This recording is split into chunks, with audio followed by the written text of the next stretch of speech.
जी अस्सलाम वालेकुम students. अस्क्रिया lectures की तरफ से मैं हूं शौकत अब्बास और आज का हमारा केमिस्ट्री का चैप्टर नंबर 2 का लेक्चर नंबर 9 है जो कि फ्री रेडिकल से रिलेटेड है। जिस तरह हमने एटम न्यूट्रल एटम के बारे में पढ़ा हुआ है कि having same number of electrons and protons, फिर उसके बाद हमने ये पढ़ा और न्यूट्रल एटम ही हमारे पास फ्री रेडिकल की निशानदेही होते हैं, लेकिन न्यूट्रल एलिमेंट्स में हमारे पास या एटम्स में इवन नंबर ऑफ इलेक्ट्रॉन्स भी हो सकते हैं, ऑड नंबर ऑफ इलेक्ट्रॉन्स भी हो सकते हैं। तो यहाँ पे फ्री रेडिकल और फ्री रेडिकल बनते कैसे हैं, ये सारा कुछ जो है वो हम यहाँ पे हम पढ़ेंगे। इसके बाद हमारे पास दूसरा आता है कि जी कैटाइन और एनाइन। तो ये डिफरेंट जो है ना वो हमारे पास एलिमेंट्स की कैटेगरीज हैं।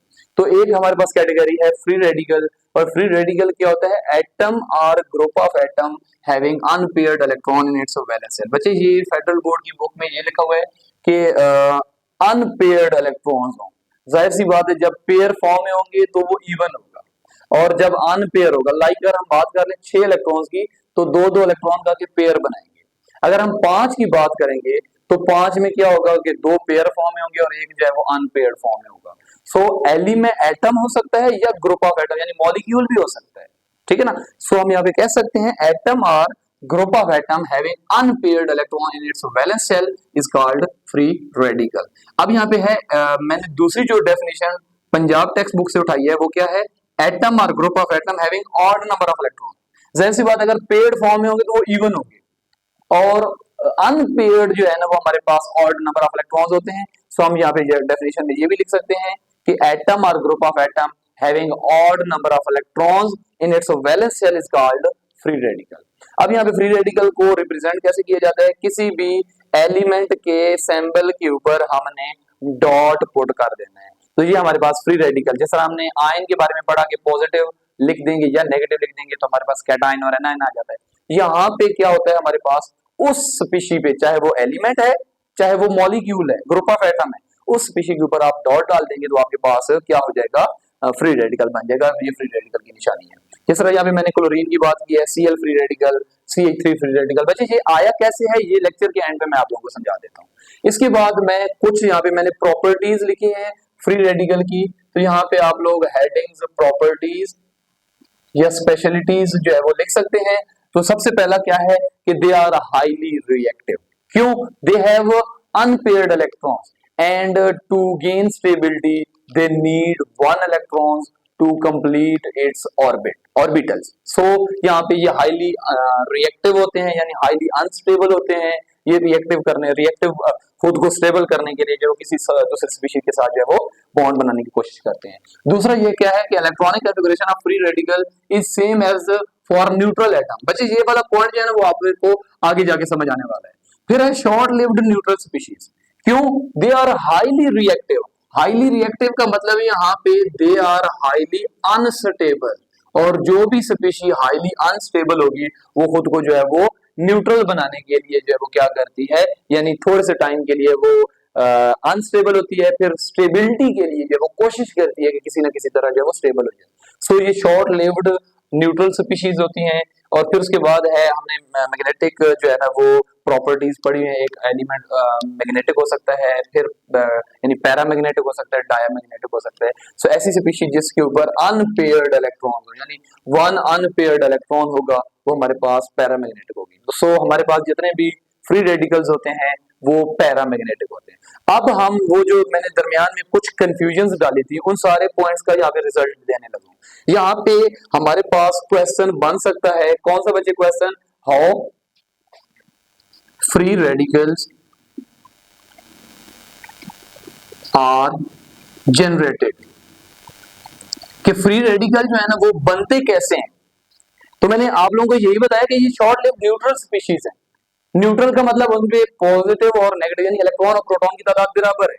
मैं यहाँ पे अब ये फ्री रेडिकल क्लोरीन का बनाने लगा हूं, तो यहाँ पे हम लिख सकते हैं free radical are generated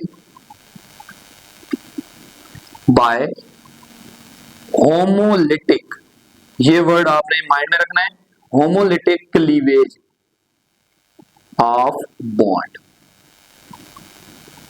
between two atoms. यानी दो एटम्स के दरमियान जो है वो हमने क्या करना है, होमोलिटिक क्लीवेज करनी है। क्लीवेज का मतलब हमने बॉन्ड को ब्रेक करवाना है।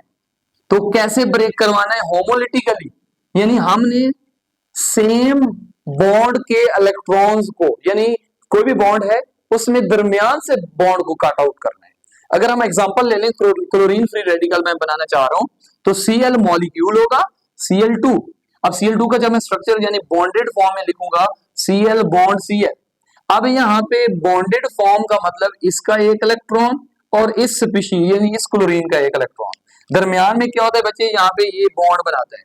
अब ये बॉन्ड तो बन गए, लेकिन जैसे ही हम कोई भी सोर्स, सनलाइट या कोई भी हम एनर्जी प्रोवाइड करते हैं और इसके बॉन्ड को बिल्कुल दरमियान से कट कर देंगे, जैसे ही कट करेंगे, जहां पे पहले भी क्लोरीन दूसरे क्लोरीन के साथ अपने वैलेंस शेल के इलेक्ट्रॉन की वजह से जो वो बॉन्ड बना रहा था, एक एक इलेक्ट्रॉन शेयर करवा रहे थे।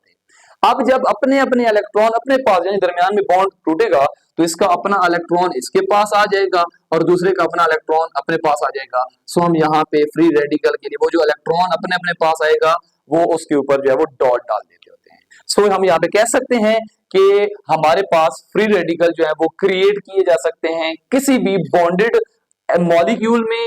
कब? जब हम उसको होमोलिटिकली जो है वो ब्रेक डाउन करवाते हैं। अब इसी तरह दूसरी एग्जांपल, जिस तरह मैंने CH3 फ्री रेडिकल की बात की है, तो इसमें हमारे पास एग्जांपल यही बनेगी, CH4 है, CH4 को जब मैं ड्रा करूंगा तो CH3 ये वाला। अब यहाँ पे दरमियान का जो बॉन्ड है ये दो इलेक्ट्रॉन्स की वजह से बॉन्ड बन रहा है। अब जब इसी बॉन्ड को बचे मैं यहाँ पे ब्रेक करवाने की कोशिश करता हूँ किसी भी यानी एनर्जी सोर्स के थ्रू, तो यहाँ पे क्या होगा, इसका अपना इलेक्ट्रॉन इसके अपने पास आ जाएगा जो कि CH3 फ्री रेडिकल की फॉर्म में यहाँ पे आ जाएगा, और दूसरा जो H है इसका अपना इलेक्ट्रॉन अपने पास आ जाएगा। तो मैंने इलेक्ट्रॉन को डिस्टर्ब नहीं किया, यहाँ पे मैंने जितने भी ये फ्री रेडिकल की जनरेशन की बात की है, तो यहाँ पे नंबर ऑफ इलेक्ट्रॉन्स जो भी एलिमेंट के जितने भी इलेक्ट्रॉन्स है वो मैंने उसके अपने पास रखे। तो इसका मतलब ये हो गया कि ये न्यूट्रल स्पीशीज है। अगर तो इलेक्ट्रॉन चले जाते तो फिर न्यूट्रल स्पीशीज नहीं होनी थी। और न्यूट्रल स्पीशीज कैसे बनती है? क्योंकि हमने दरमियान में यानी होमोलिटिकली हमने इसको कट आउट किया है, ब्रेक डाउन किया है। सो यहाँ पे हमारे पास क्या है कि चूंकि देखें ना आप, यहाँ पे पहले ये स्टेबल थे, अब क्या है, जैसी बॉन्ड दरमियान का टूटा है तो इसका ऑक्टेट कंप्लीट नहीं है, अपना वैलेंस शेल कंप्लीट नहीं है, तो स्टेबल नहीं है। तो स्टेबिलिटी के लिए ये कोशिश करते हैं कि किसी ना किसी तरह किसी और एलिमेंट के साथ बॉन्ड बना के खुद को स्टेबल कर लें, इसलिए ये मैंने लिखा कि दे आर हाईली रिएक्टिव। दूसरा पॉइंट है electronic configuration of free radical is same as that of neutral atom. यहाँ पे देख लें Cl का अपने पास 17 इलेक्ट्रॉन थे, जब दरमियान में मॉलिक्यूल बना हुआ था Cl2, दरमियान से मैंने कट किया तो Cl का अपना इलेक्ट्रॉन अपने पास पहुंच गया, जिसका मतलब ये हो गया कि यहाँ पे जितने इलेक्ट्रॉन्स न्यूट्रल स्पीशी के पास होते हैं उतने ही इलेक्ट्रॉन जो है वो हमारे पास फ्री रेडिकल के पास होंगे। तो इलेक्ट्रॉनिक कॉन्फ़िगरेशन हमारे पास सेम हो जाएगी। थर्ड पॉइंट है शॉर्ट लिव न्यूट्रल स्पीशी, यानी रिएक्टिव होने की वजह से शॉर्ट लिव्ड होती हैं, और इसमें नंबर ऑफ इलेक्ट्रॉन्स चूंकि हमारे पास ऑड नंबर में रहते हैं, इसलिए हम यहाँ पे कहते हैं कि दे आर पैरामैग्नेटिक। तो होप्स हो के बच्चे आप लोगों को आज का लेक्चर अच्छे से समझ आया होगा। इंशाल्लाह नेक्स्ट वीडियो में मिलते हैं। अल्लाह हाफिज।